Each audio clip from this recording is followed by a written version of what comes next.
السلام عليكم، كل عام وانتم طيبين. ظاهرة تستحق الدراسة.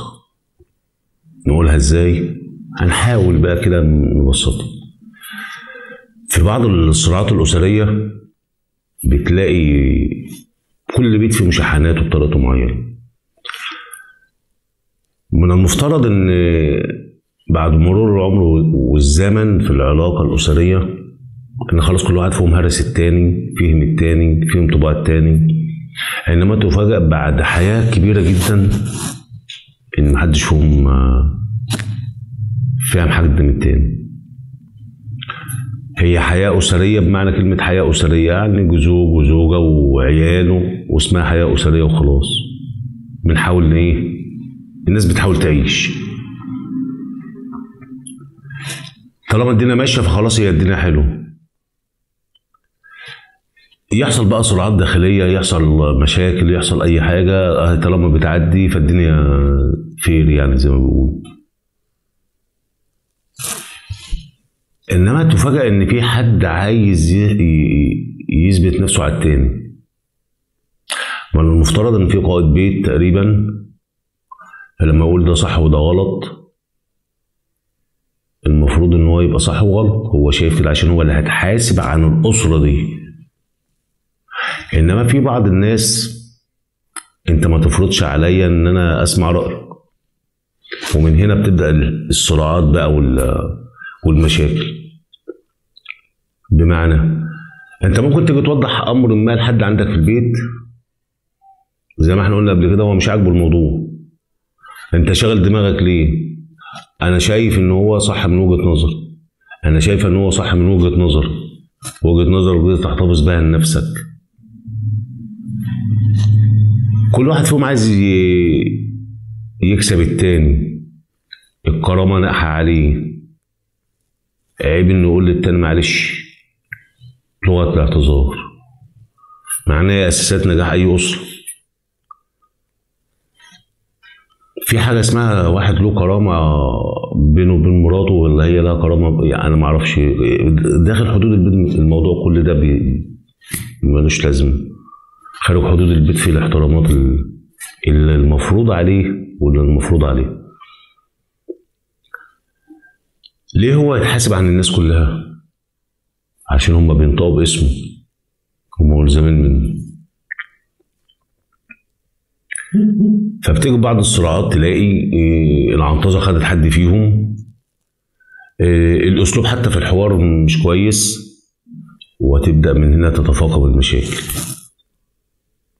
هو جميل في كل الحالات ان انت تثبت لنفسك او تثبت لغيرك ان انت مية مية وبرنس في المعاملة، وان الموضوع لا يعنيك في شيء. هي وجهات نظر، بس ما فيش حاجة اسمها في الحياة الأسرية وجهات نظر. في حاجة اسمها نوصل لحل. في حاجة اسمها الناس بتسكت عشان الحياة تمشي. هو البيت اللي ما فيهوش مشاكل اعتبره بيت مش كويس. نادرا قوي ان انت تلاقي ناس متفاهمه، ناس مش عارف ايه، بس غالبا ضغوط الحياه وبقى مش عارف ايه، القانه بتاع كل واحد مخليها مسيطره عليه قوي. هو جميل جدا ان انت تكسب حد في حوار وتثبت له ان هو ملوش لازمه. ايوه، استفدت ايه؟ ما انت خسرت كل حاجه. ايه الفكره ان الزوج والزوجه يثبتوا ان بعضهم ان التاني احسن من واحد، ولا هو احسن منها وهي احسن منه، وان انت لا تعنيني، وان انت وجودك زي قلته، وان انت ده بيحصل كده، وارد في كل حاجه. كسبته ايه يعني؟ انت كسبتها في حاجه، هي كسبتك في حوار معين. ما انت خسرت كل حاجه. مسلمات الحياه الاسريه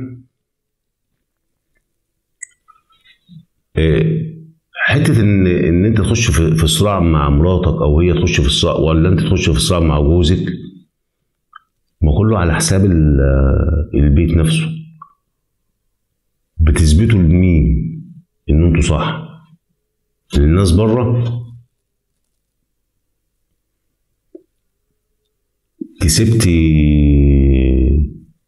كسبت بنطة مثلا، او كسبت حوار، او كسبت موقف، او كسبت ايوه مش فاهم برضه.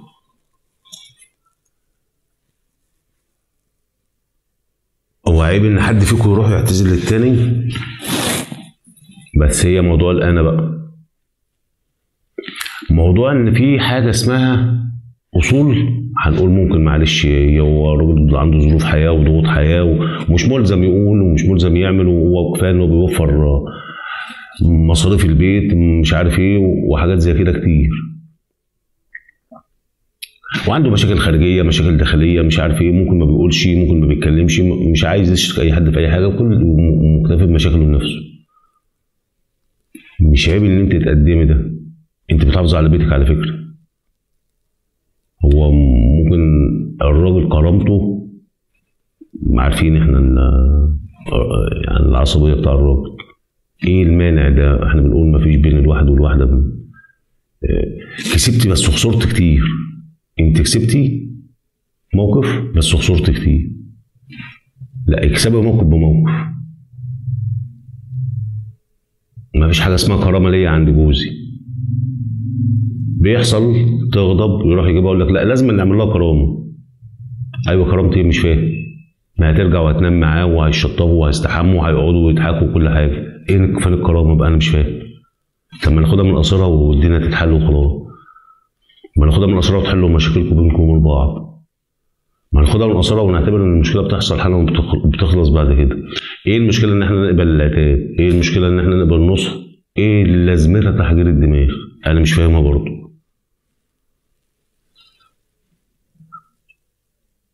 في بعض المواقف اللي ما بتنحلش الا خلاص بيبقى لازم يكون فيها فصل نهائي.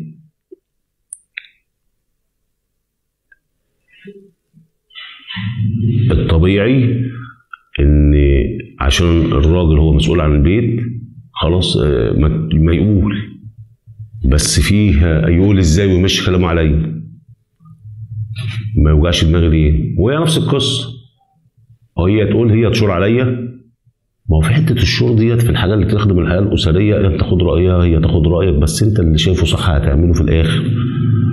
ممكن رايها يبقى صح وممكن رايها يبقى غلط، اصلا ملوش اي 30 لازمه، بس انت خدت رايها من باب جبران الخاطر. خلاصه الحديد، لما بتخشوا في نزاعات اسريه ولا مشاكل اسريه بتكسروا بعض قدام بعض، فلما بتنكسر الشخصيه بتاع اي فرد فيكم قدام التاني، مش واحد في الشارع هقابله اول موقف وخلص، ده انتوا الاتنين في وش بعض على طول. فاللي يكسر فيكم التاني بيبقى حطمه كتير. خلي بالكم من بعض. سلام عليكم.